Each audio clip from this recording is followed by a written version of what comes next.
Good morning. Good morning. I've got to wait for the finger. Welcome to Unity Spiritual Center.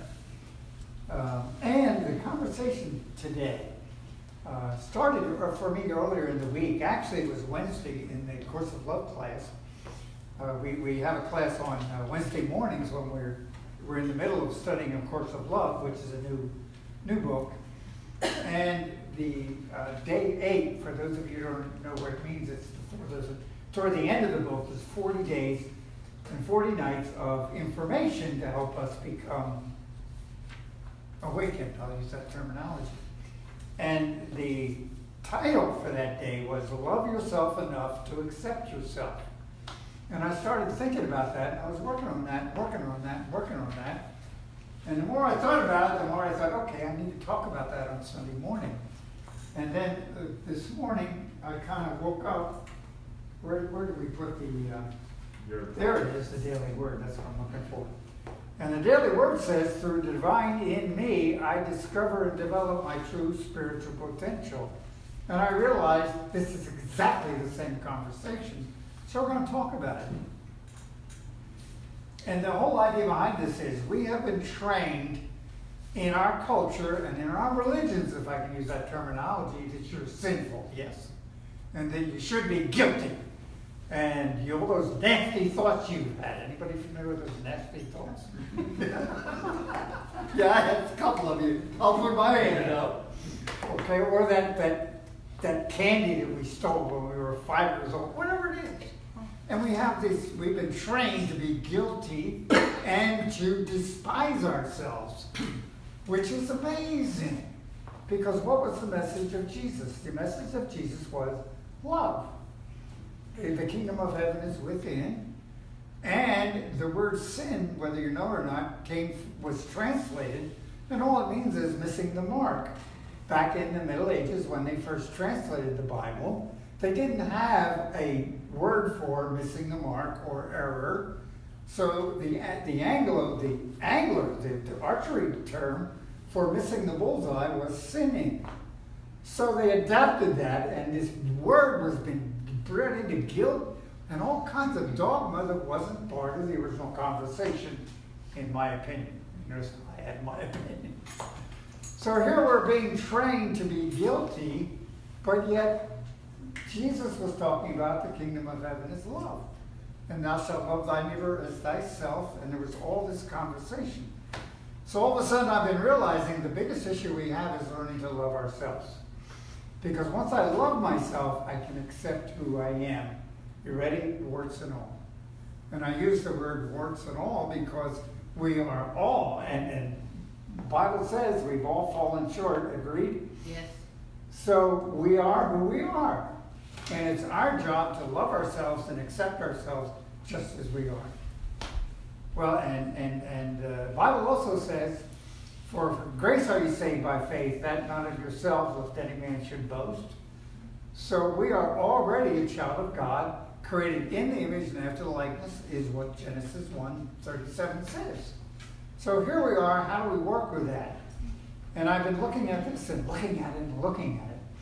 And understand, I keep going back and helping people remember, Jesus was using words for people 2,000 years ago, and those people were uneducated. They didn't know how to read and write. They didn't understand the nuances of the English language. As a matter of fact, they didn't speak the English language. As far as we know, they spoke the Aramaic language. And so there's those nuances of that language that don't translate to today's world. So if we're going to look at something, we have to go back and look at a context 2,000 years ago and then bring it into today's world, understanding the scientific conversation that we are now embracing. So Jesus said the kingdom of heaven is within. It's the Father's great pleasure to give you the kingdom. What it was trying to say is you live in an energy cloud. And that energy cloud is an energy for good everywhere present. In today's world, quantum physics talks about the universal field of energy, which is everywhere present. And they know there's an energy everywhere present, and that energy is there for us to use. Now, stop and think about this. And this is where this the word potential for today came to me. Because you and I and we are potential. You see, we are a child of God, created in the image and likeness of God, which means spiritual image. So we are everything that Spirit is. We are everything that Jesus was. We are everything in that context for everything. So we have a divine power, which scares the heck out of people. Matter of fact, the people didn't like it in Jesus' time. That's one of the reasons he got crucified. But the whole idea behind this is the kingdom of heaven is within. And it's the Father's good and pleasure to give you the kingdom. How come I don't experience the kingdom? How come I'm worried about eating enough? Of course, most of us aren't in that category. Looking around, we look pretty well fed. But we've been trained to be fearful that something's going to not be available for us. Somebody's going to take something away from us. Somebody's going to take umbrage with us. Whatever it is, we've been trained to be fearful. And what I'm realizing is the anxiety of fear and worry that keeps us from our good. Because the law of attraction says what I think about, I create. And quantum physics is now reinforcing that idea. So if I'm worried about not having enough to eat, what's happening in my world? Yeah. Now it might not be enough to eat, but it might be something else. Because these energies get together and they produce like things in our life. So we are potential. It's like, and I'm reminded of an artist. And you take a block of clay in front of you. Would you agree the block of clay is potential in an artist's hands? Now, not in my hands. Because that's not my lane. That's not my skill. That's not my reason I'm here. But for some of you that are artists, you can take that block of clay and create an image that's beautiful. So it's potential, and you have the ability to craft that block of clay. And that's exactly what Jesus is saying in our conversation. It's interesting to me because I was frankly looking for the Bible for references, and I came across a reference in, I think it was Paul. And Paul said, you've been given the power of choice to see how well you use it. So you've been given the ability and the skills to do what you will with your life. However, we have misused the energy. The energy is very simple. It's a I like to use the term impersonal energy. It does what we tell it to do. Okay, now, because we have been trained in how to use the energy, doesn't mean that it forgives us, because it just does what we say it does. So the idea is what a man thinks about, he creates. Or in Isaiah it says, as a man thinketh in his heart, so is he. So whatever we think about, we create. Everybody got that? That's the potential. That's the artist with the clay in front of them. Now, if I'm the artist, and I don't know how to work with clay, because is that the clay's fault or my fault? See, I have been trained in how to make something with this. So Jesus very clearly said the kingdom of heaven is within you. It's the Father, the energy's good purpose to give you the kingdom. So it's all there for us. But because we have misused the power and created something we don't want, and then we blame who? Everybody else. So, and we're living in the middle of it. Look around at our political situation. Look around at our cultural situation. Look around at our racial situations. And we're ready to blame somebody else. You know, it's their fault. So it's very, very interesting. So how do we get together? We get together in spirit, in the original intent. So it's fascinating. So the kingdom of heaven is within. Now, again, I'm back to potential. And let me tell you, my whole conversation this morning changed when I really read this. So I'm working from extemporaneous. But if you read this, it says, I discover my true spiritual potential as I allow my divine faculties, such as imagination. Anybody familiar with imagination? What can you imagine? Anything. Oh, it's unbelievable. Anybody familiar with worry Yeah. and anxiety? Yeah. I was having fun at home. I wondered how many people were diagnosed with anxiety disorders in the United States. And Alexa, anybody familiar with Alexa, told me 40 million people have been officially diagnosed with anxiety in the United States. Do you know the population in the United States is 300 million? Okay. And so that's more than 10%.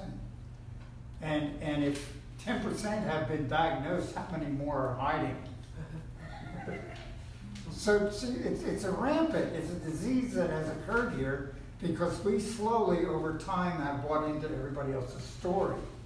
Now, it's not anybody's fault, okay? My parents didn't know better because they perpetuated what they were trained to do. Worrying, the anxiety. Bobby, be careful when you go out. Anybody, I can remember not being allowed to drive a car because something might happen. How many other times were you protected in your home? And there's nothing wrong with that, but that's learning to live in the physical world we inhabit. Okay, now that physical world is a combination of how many artists that don't know what they're doing. I added that little bit. See, the world around us is a combination of all of our thoughts and all our beliefs manifesting. Now, the real world, I understand, according to quantum physics, is just formless. You are powerful enough that we recreate our world every second. So the world we're living in is your belief, my belief together. So we could literally change that if we got together and learned how to control our thinking so that we created the world we want. Stop and think about that. Isn't that amazing? What do you think prayer is? See, in the conversation we had when Terry was playing, we were talking about affirmative prayer, affirming the way we want it to be, rather than being fearful about the way it's going to be. So all we're doing is reversing that belief that's installed in our brain from previous forefathers. You see, my brain is full of things from how many generations back? We don't know. Bible says 6 and 7 generations, which is, anybody stop and think about 6 and 7 generations? What would that be?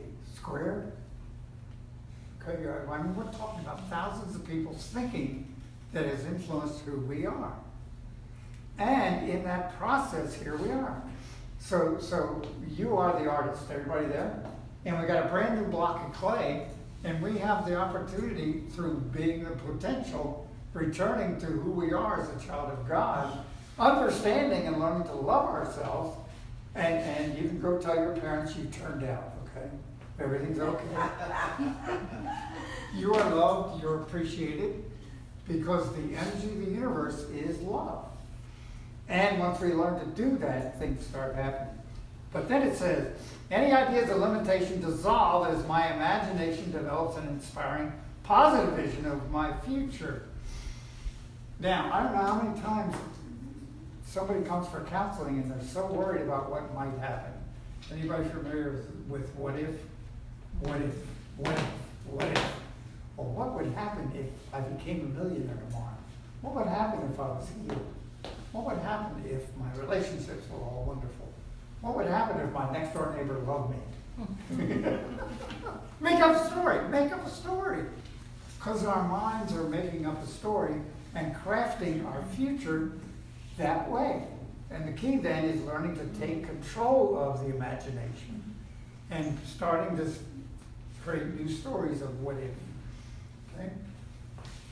So it goes on and says, faith provides a firm foundation for the attributes of love, wisdom, understanding to bring my vision to life.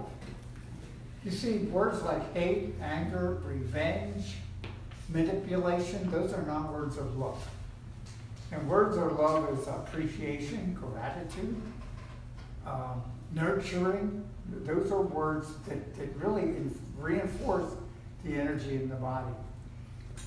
We know that there's an energy that we radiate. There are people that can see that energy. They're little woo-woo folks. So can see ours, right? I'm not going there. But the whole idea behind it is that we radiate an energy. And so we can learn to use that energy for good in our lives. I want to get a little bit woo, but a lot of our energies get stuck in the lower chakras. And those lower chakras are the chakras of the earth. The upper chakras, from the heart, the throat, and the head, those are the chakras of spirit. So it's learning to take this energy and get it up here and get it into the love and radiation.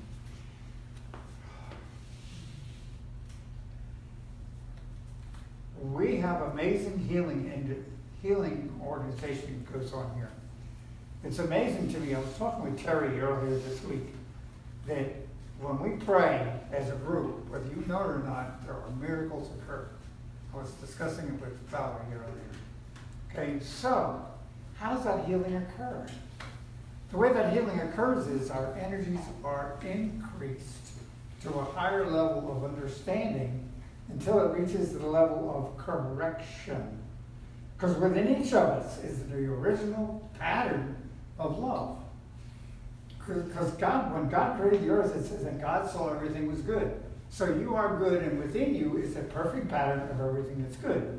So when we get out of the negative energies and up into the positive energies, we are spontaneously healed. Life corrects itself, and things happen in a more beneficial way, if I can use that terminology. So it's really the idea behind of what am I thinking, what am I doing, who am I loving, who am I hating?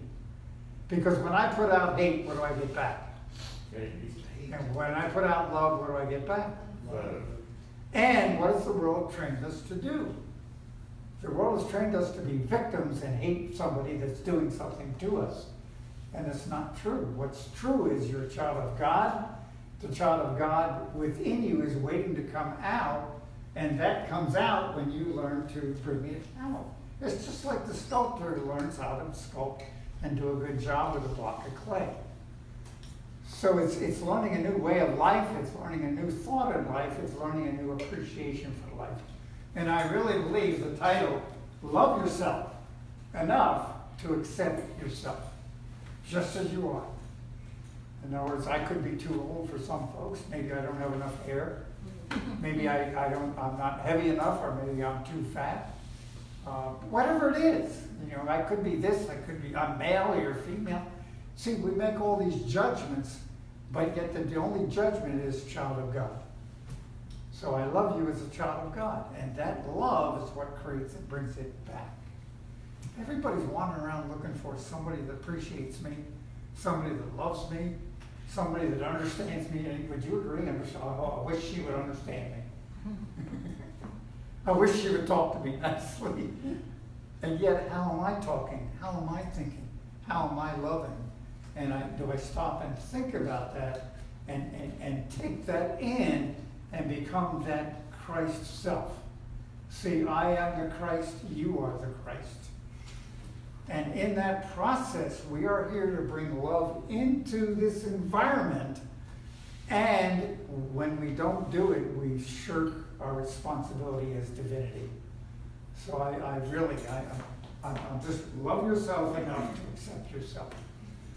So I love you all dearly. I'm learning to love myself too. I'm still working on things. I don't like that I don't have enough hair, but I'm learning. Okay, I'm learning because I am a child of God, created in the image and after the likeness of God, and so are you. And so is all of your political opponents. So are all your neighbors that you don't like. So are they, whatever it is, what that family member that they are all children of God. Is there anything else to say? And so it is. Amen. Amen.